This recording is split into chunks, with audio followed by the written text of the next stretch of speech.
All right, now you call yourself a downtown man, Yeah. right? You're a straight guy. Yeah. That's what you always say, not just on this show, but everywhere you go.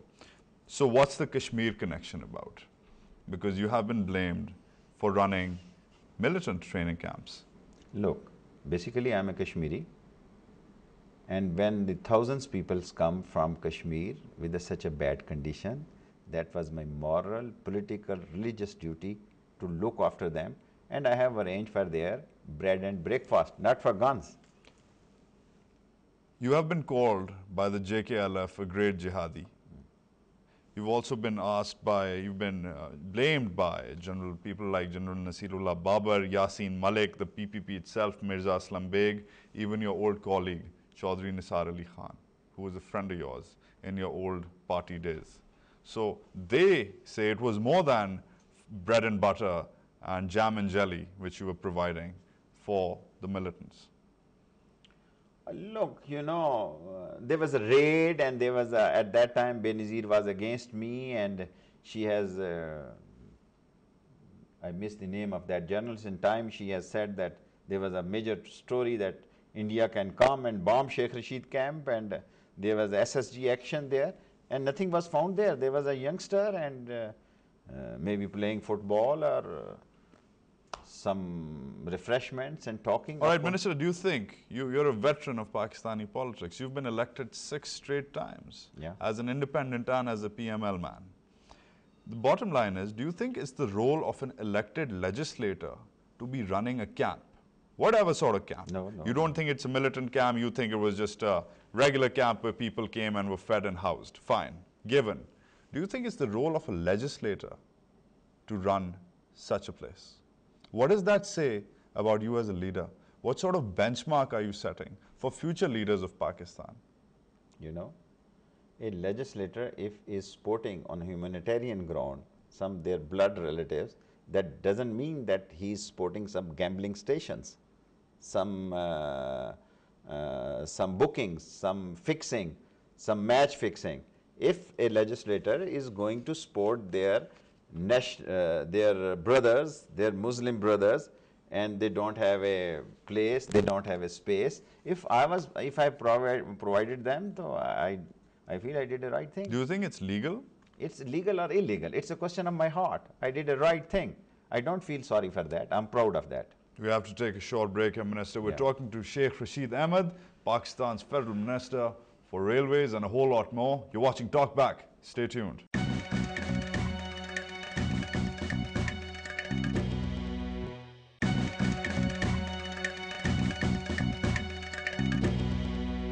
Welcome back to TalkBack. You are with Shaikh Rasheed Ahmad, the Federal Minister for the Railways, and a whole lot more on this very, very interesting episode of TalkBack. Minister, you've made your position clear about the heroism of Dr. A.Q. Khan. You've also said and alleged that whatever he did on his own. You've also said in the AP article I was referring to earlier, you also said that you were referring to Benazir Bhutto, and you said that it is our internal affair and A.Q. Khan is a national hero. Then you went on to say, very interestingly, that it looked like that some forces were working against the interests of Pakistan, and the statement of Benazir Bhutto was just meant to please the West. So in the same breath, you've said, please the West and Benazir Bhutto. So what are you saying?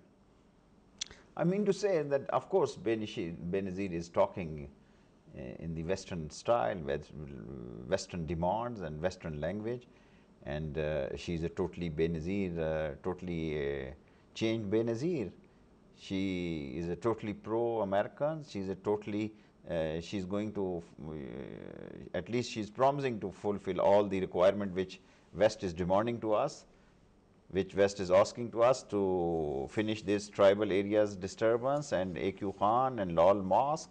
So, but I believe when she will stay a few weeks here and she will see the ground reality, then she'll be realize that total world has been changed. Well, it's funny you say that she's pro-American, because a lot of people in this country think that your government is pro-American. Yeah, we are too.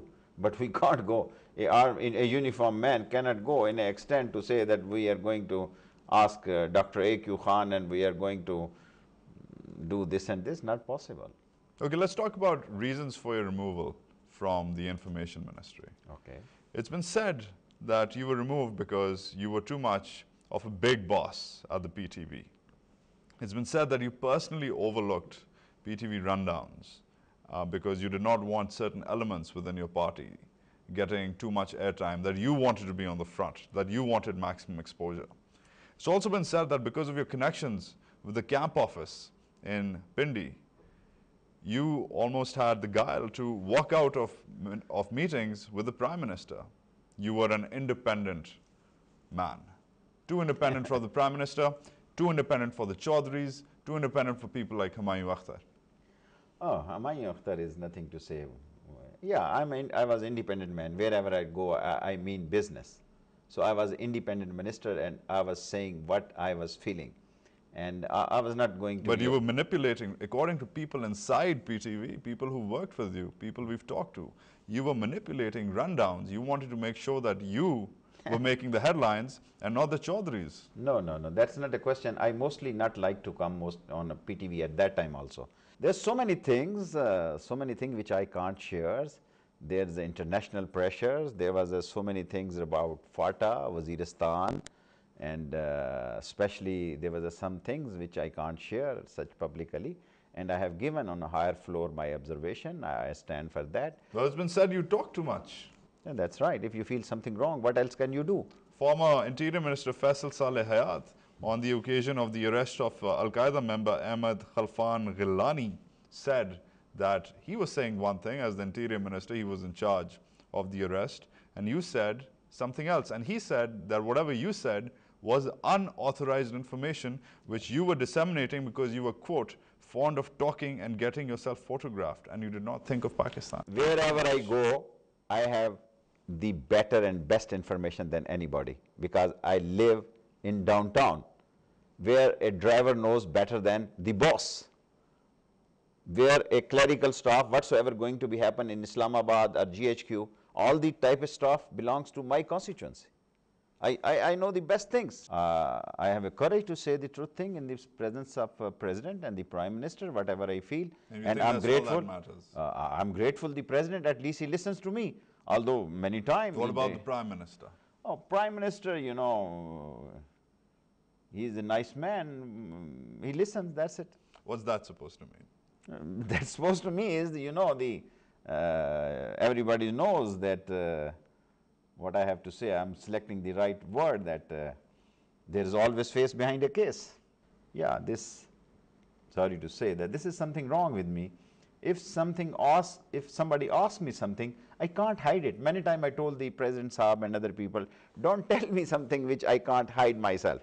This is my basic problem, maybe some defect from my child. Why don't you tell us then about the reasons for your quitting from the Information Ministry Minister?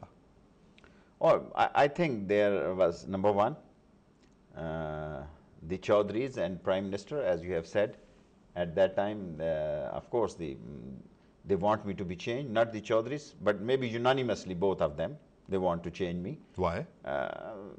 Whatsoever, I'm very nice with them. I never think why. They know better why they want to change me. But there's a case behind the face. Yeah, if people go to the President every time and say, look, this man is out of control and we can't, you know, if I'm the Information Minister at that time, there was no possibility to give a 22 spot or 22 coverages for anybody in a one-time news. So at that time, I look after the things. And wherever I go, I mean business. I mean that I'm the minister. I don't work under any sector. You were called not the Information Minister, but the Too Much Information Minister. Maybe, because I have too much information all the time with me. And I want to share with my nation. This is the duty of Information Minister. Hiding the information and telling something wrong, bad, and people guess, people make, you know, so many bad things and so many rumors. Where does national security figure out into that equation? Oh, we think that everything comes under national security. No, sir, the time has changed, word has changed. There was a time nobody was allowed to take telephone to AJK. This was a national security, not have a mobile phone in Azad Kashmir. When earthquake comes, everybody, you know, where was this state security? Everybody allowed them without charge to open this telephone connection. We have to take a short break here. We're talking to Shaikh Rasheed Ahmad. You're watching TalkBack. Don't go anywhere.